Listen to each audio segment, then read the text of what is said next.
Good morning.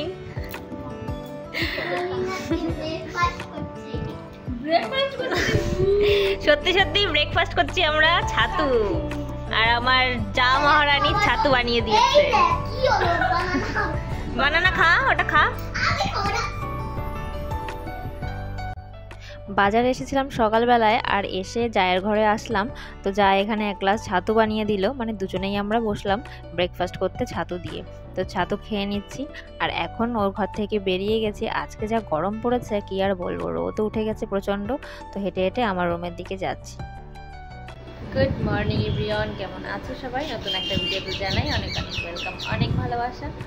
আজ হলো মে মাসের 12 তারিখ, মানে সানডে। তো আজ অনেকদিন পর আবার বড় ব্লগ করছি। সকালবেলা গেছিলাম বাজারে, বাজার থেকে চিকেন নিয়েছি, একটু শাক নিয়েছি, কয়েকটা টমেটো নিয়েছি, এই টুকটাক জিনিস নিয়েছি। নিয়ে গেছিলাম জায়ের ঘরে। তো ওখান থেকে একটু ব্রেকফাস্ট করে, মানে ছাতু খেয়ে আসলাম ঘরে। ঘরে এসে একটু বসলাম, একটু রেস্ট নিলাম। এখন যাবো রান্নাবান্নার কাজে, সব কিছু গোছগাছ করতে হবে। তো চলো আগে ফ্রেশ হয়ে যাই। চিকেন রান্না করব, তার জন্য মশলাপাতিগুলো রেডি করে নেব। এদিকে আদাগুলোকে ভিজিয়ে রেখেছিলাম জলের মধ্যে, সেগুলো আলাদা করে নিলাম। আর রসুনগুলোকেও আমি জলের মধ্যে ভিজিয়েই তারপরে খোসাগুলো ওঠাই, তাহলে তাড়াতাড়ি হয়ে যায় আর খোসাগুলো হাওয়াতে এদিক ওদিকে চলে যায় না। তো এক এক করে রসুনগুলো ছাড়িয়ে নিয়ে সমস্ত মশলা গুছিয়ে নেব।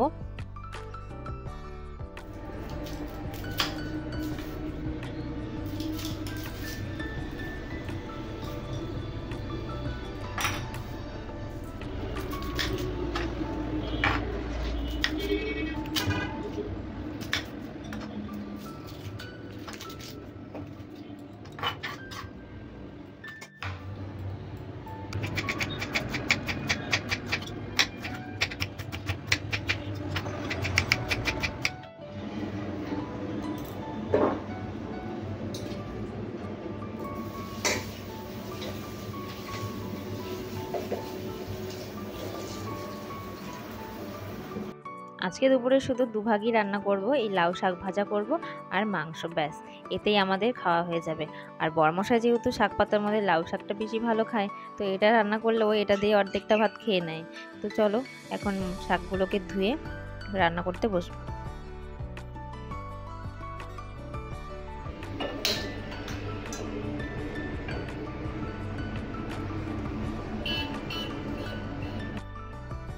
শাকগুলো ধুয়ে নিয়েছি, আর এখন শাকগুলোকে একটু জলের মধ্যে লবণ দিয়ে একটু সেদ্ধ করে নেব, তারপরেই ভাজতে বসাবো।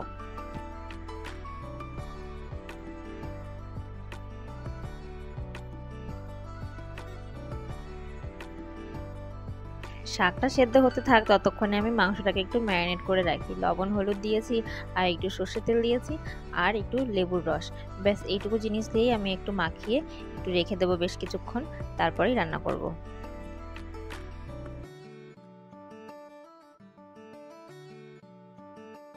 এদিকে শাকটাকে রসুন দিয়ে ভাজতে বসিয়েছিলাম, প্রায় হয়ে এসেছে। আর তারপরে এখন শাক নামিয়ে এখন মাংসের মশলাটা কষাচ্ছি। পেঁয়াজ ভেজে নিয়ে তার মধ্যে বেটে রাখা আদা রসুন পেস্ট আর শুকনো লঙ্কা পেস্ট দিয়ে দিলাম।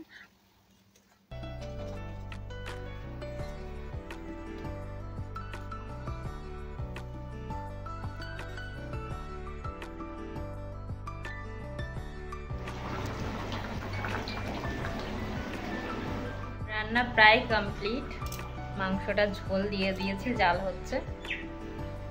এখন যাবো স্নান করতে। আজকে অনেক বেলা হয়ে গেল কেন বুঝতে পারলাম না, এখন বেজে গেছে প্রায় 2টো। এত লেট হয়ে গেল কি করে? আর আসলে আমি ঘরে এসে একটু অনেকক্ষণ টাইম ল্যাদ খেয়েছিলাম, তারপরে রান্নার জোগাড়ে নেমেছিলাম। তো এই কারণে হয়তো লেট হয়ে গেছে। তো চলো এখন যাব স্নান করতে। মাংসটা নামিয়ে ভাত করা লাগবে না, ভাত রয়েছে কালকে রাতে ফ্রিজে, সেটা গরম করে নেবো, ব্যাস হয়ে যাবে। চলো স্নান করে পুজোটা দিয়ে। দুপুরে স্নান পুজো দিয়ে খেতেও বসে গেছি। একটু আলু বাড়তি ছিল, সেটুকু ভেজে নিয়েছিলাম, আর শাক ভাজা নিয়েছি, সঙ্গে মাংস আর স্যালাড। এভাবে গুছিয়ে খেতে বেশ ভালো লাগে। এখন বেরিয়ে পড়ছি আমার ঘর থেকে। তো আমার যা আর আমি উঠবো অটো স্ট্যান্ড থেকে। তো চলো বের।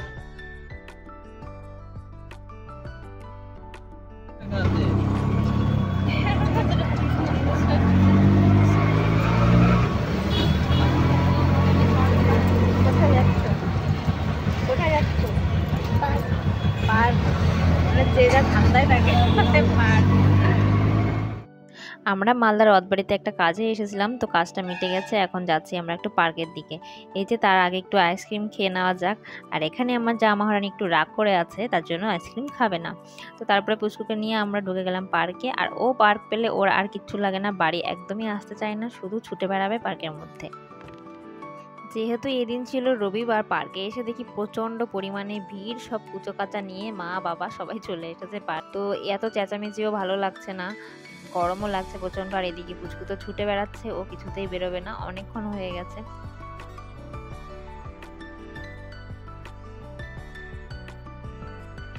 অনেক বলার পর বোঝানোর পর তারপরে লাস্টে বললো যে একটু দোলনা চড়বো তারপরে যাব। তবুও মন চাইছে না যেতে, বলছে সব লোক তো আছে, আমরা কেন চলে যাচ্ছি। তো ওকে অনেক বুঝিয়ে সুঝিয়ে আনা হলো, কারণ আমাদের ঘরটা একটু দূরেই পার্ক থেকে, তো যেতেও আবার টাইম লাগবে, সন্ধ্যা হয়ে যাচ্ছে। তো চলো এখন চলে যাব ঘরের দিকে।